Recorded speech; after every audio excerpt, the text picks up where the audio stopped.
गोपचिरे सन्माननीय अमरभाऊ राजूरकर, मान्यवरांचं माननीय खासदार अशोकरावजी चव्हाण, माननीय श्री पांडुरंग बोरगावकर, मुख्य कार्यकारी तथा प्रशासकीय मिनाल करंजवार, त्या सगळ्यांच्या उपस्थितीमध्ये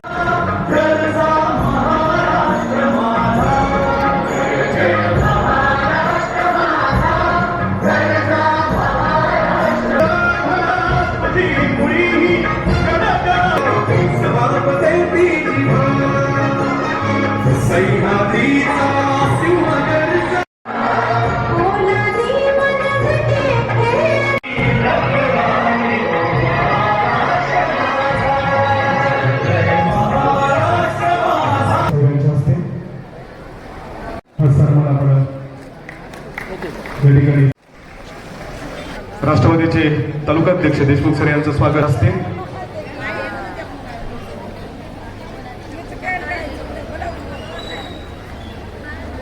एका थोडा तळ्याने आपण सन्मान करूया.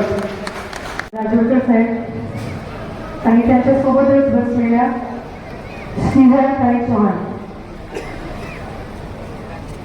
आज 1000 रुपये 2 हप्ते दिनांक 15/8/2024 रोजी जमा झाले. खूप आनंद झाला दादा. दादा मला राखीची ओवाळणी मिळाली. मी मुख्यमंत्र्याची लाडकी बहीण आहे ही कल्पनाच लय भारी वाटते दादा.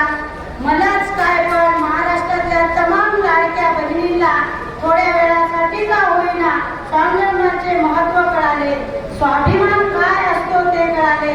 दादा आनंद आणि दादा एक माझी स्त्री मनाला खंत जाणवली ती मला या ठिकाणी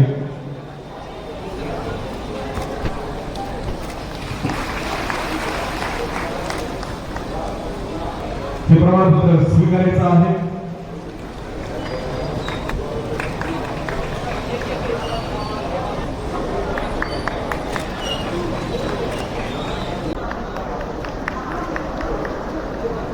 भाऊ म्हणावं, अन्नपूर्णा योजना म्हणावं, शेतकरींसाठी बळीराजा योजना म्हणावं, अशी बरेच काही योजना तिकडे प्रशिक्षण म्हणून जी मार्गदर्शकाची आणि मिनलताई तुम्ही जे डायरेक्शनची जी भूमिका दिली त्यावेळी या दोन्ही महिलांचं आपण सगळ्यांनी मनापासून कौतुक करावं. एक पॉलिटिकल लिडरशिप आणि एक अधिकाऱ्यांमधलं एक विजन उपलब्ध आहे. तुम्हाला चिंता करायची गरज नाही.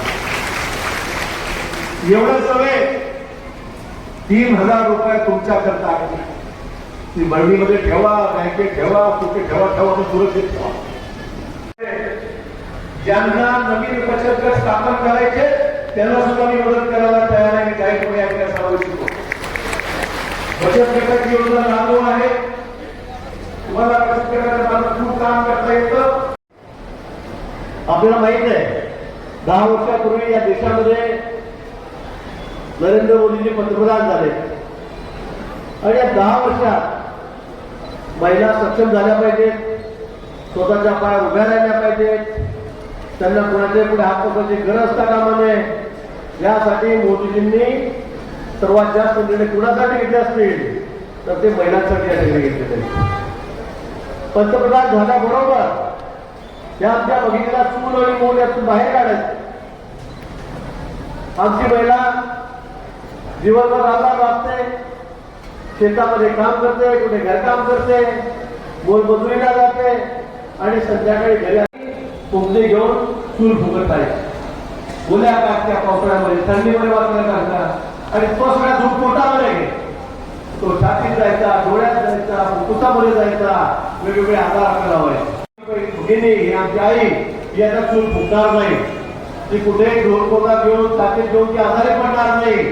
आणि म्हणून त्यांनी सांगितलं की सर्वांच्या घरी गॅस. हे पहिल्यांदा दिसणार आहे नरेंद्र मोदीजी आहे आणि त्यांनी प्रत्येकाच्या घरी 20 कोटी कुटुंबाच्या घरी त्यांनी या ठिकाणी गॅस पोहोचवला. आता भगिनीसाठी योजना काढली. आता तुम्हाला एसटीमध्ये किती तिकीट लागतं? अर्ध लागतं की नाही? अर्धच तिकीट लागतं तुम्हाला. आता आम्ही एसटीमध्ये तिकडे पहा तिकडे महाराष्ट्रात फिरतो, आम्ही सगळीकडे बघतो, तेवढ्या महिलांकडे दिसतात.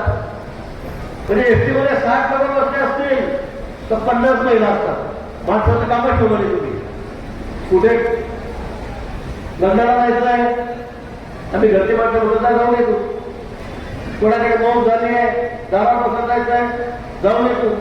साखरपुड्याला जायचंय, जा तुम्ही.